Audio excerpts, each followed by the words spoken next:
My name is Brenda. I am a grateful compulsive eater, and I weigh and measure 3 meals a day. They're written down, committed to my sponsor. I don't eat between meals, no matter who or what.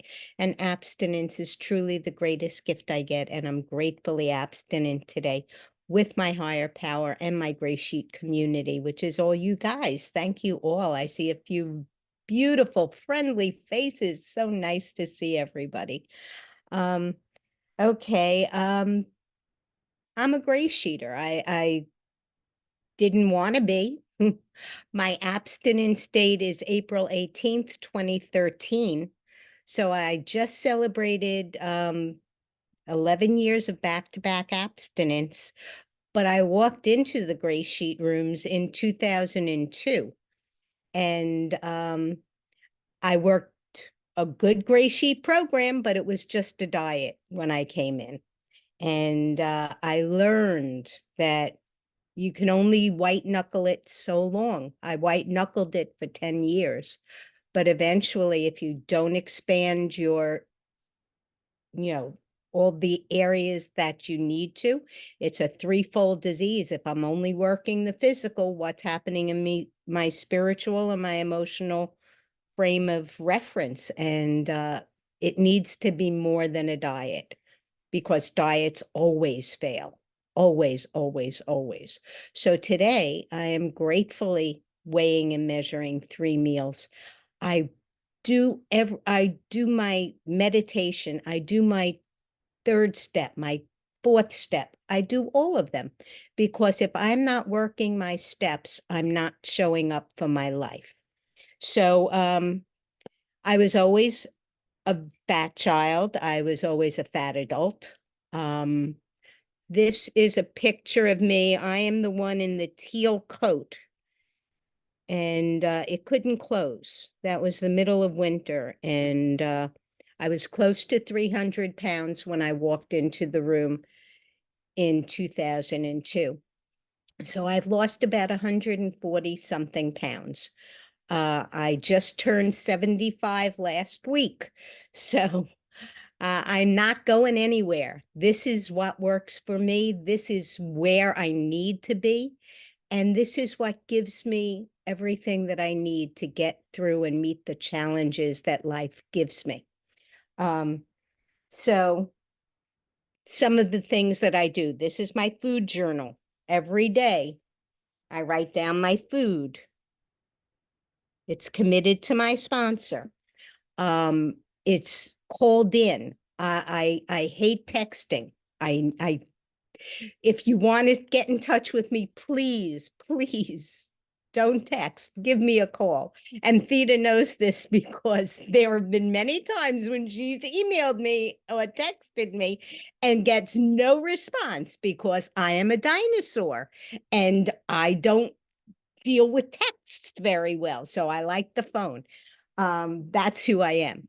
So this gives me my Bible for the day. This tells me what I'm going to do.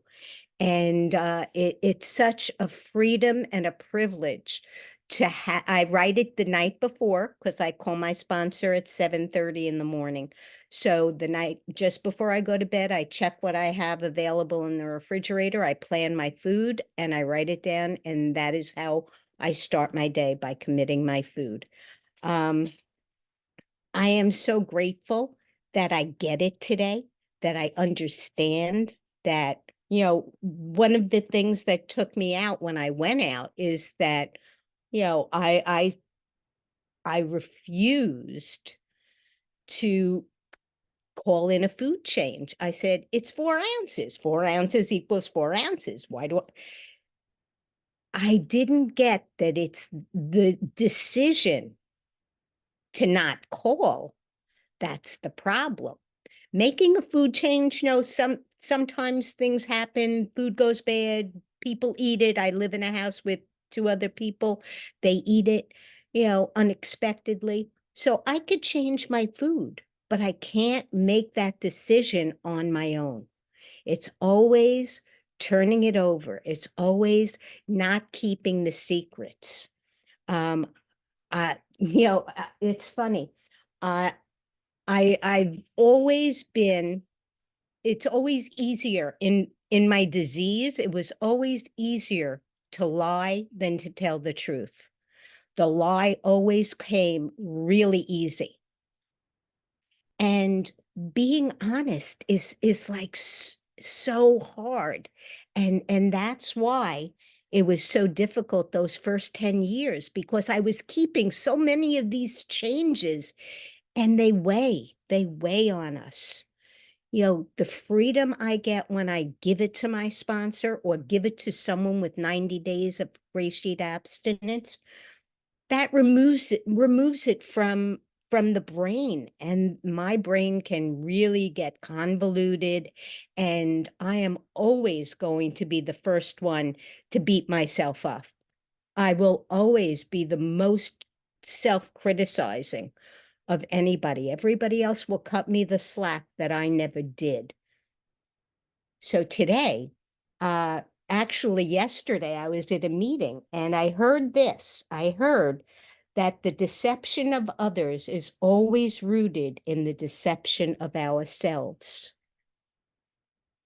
And because I couldn't accept me, and because I didn't love me, and I didn't even particularly like me most times, I had to lie, because I felt no one, if I always felt if anybody knew me really well, they would run screaming from the room. But that's just who I am. That's just who I was. Today I make the call. Today I make sure that I have what I commit. And it sounds funny, but uh, I don't, I really think about what I am committing, because I don't want to have to make that extra phone call. I make my 3 phone calls. I love making phone calls. That was the other thing that I learned after I relapsed. And I only was out for 2 days. It was over the Passover holiday in 11 years ago, and I ate something that I had been making for 10 years and never eating. And there was no thought. There was absolutely no thought saying, I'm going to do this. It was just all of a sudden, it was in my mouth. So it's amazing if I am not working my program and I am not in touch with who I need to be, then it is so easy to be mindless where the food is concerned. So today, I make sure that I am doing what I need to do. I call my sponsor on time. I make my 3, sometimes 4, 5, 6 phone calls. And I get to meetings. That's the other thing. I usually start on a Connecticut meeting in the morning. Then I go to a meditation and journaling meeting. And then yesterday I went to 4 meetings. And today I only got to 2 because I had a doctor's appointment this morning. So this is only my 2nd meeting, but that's okay. I can manage with that.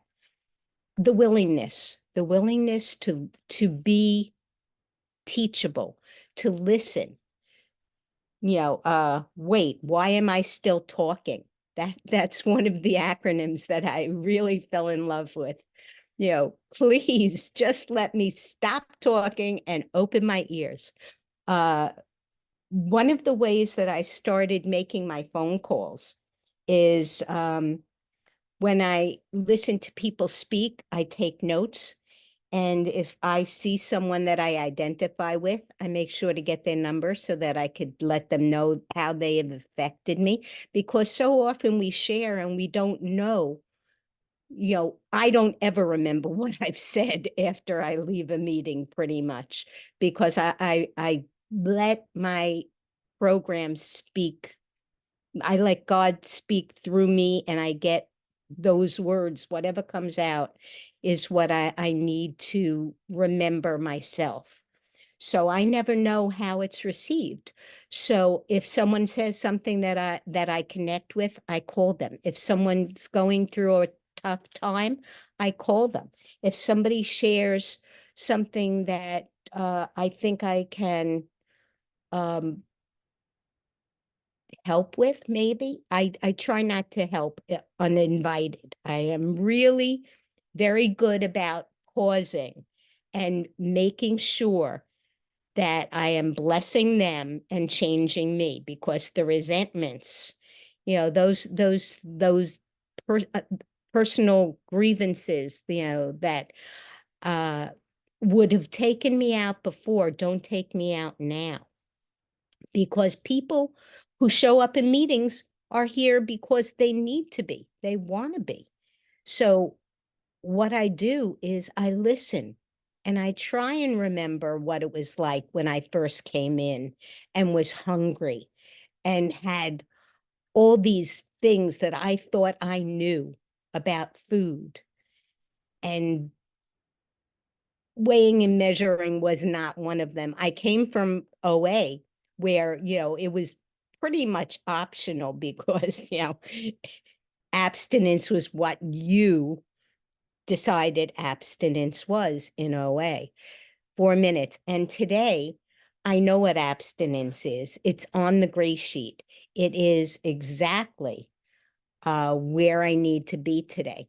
So I do a lot of stuff. I draw, I paint, I write, I make jewelry. One of the things I do is I write poetry. And the poem that I'm going to share with you today was written 2 years ago on my eighth, 3 years ago now on my 8th anniversary. And it's called Today's Journey. So this is a poem that tells pretty much where I am today. I've traveled long on this path, and yet my journey is far from finished. The load I bear is lighter than when I set out. Left behind are burdens which weighed me down, mired me in self-pity, resentment, fear, and unending hopelessness. Today, I focus on this breath, this step. The road will take me where it will. I have faith that I will not be lost or left behind. I need only ask for help. I breathe, and with each breath, I find purpose and direction. I take time to notice beauty, feel the warmth of the sun, and witness the miracles that surround me. And know only that whatever comes, I will meet the challenge, for I have tools to use and people who stand with me. I am never alone when I am in God's hands. And you are the people that are with me. If I know that I could, and I have called some of you often, if I am having a problem, I don't have to be by myself. I can ask for help. I never did that before. My mother used to say, you're a starka, which in Yiddish means a strong person.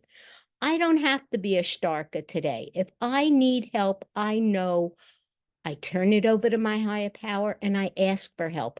There is no one in this room that hasn't gone through whatever I am going through. And they are more than willing to help. I mean, so many miracles have happened in the past year in these rooms with people getting really sick. And the other thing is that we have those, there's another meal coming. Hold on, don't quit before the miracle happens. All these things have come true for me. The promises come true. This is something that I found. This is 10/15 from 2022. In the past, it was only after failure and pain that I became willing to surrender my life into your hands. The failures and humiliation led me to the desperation which brought me into these rooms. Today, I can see how far I've come. The fear is not hovering over me. I say my prayers and take the breath. These actions remind me who's guiding me. I know I am not alone. I've done 6 AWOLs in the past 3 years. I've gone to Madrid for their first retreat. I've gone to Israel for their first retreat. I went to Oregon for their first retreat, and I'm returning to Oregon in July for the next one. I travel to find my recovery, to be with the people I love who know my journey. And that's all of you. And I only wish you a long, interesting recovery. Don't leave. Stay. Never, ever, ever leave. There's always hope in these rooms, no matter what.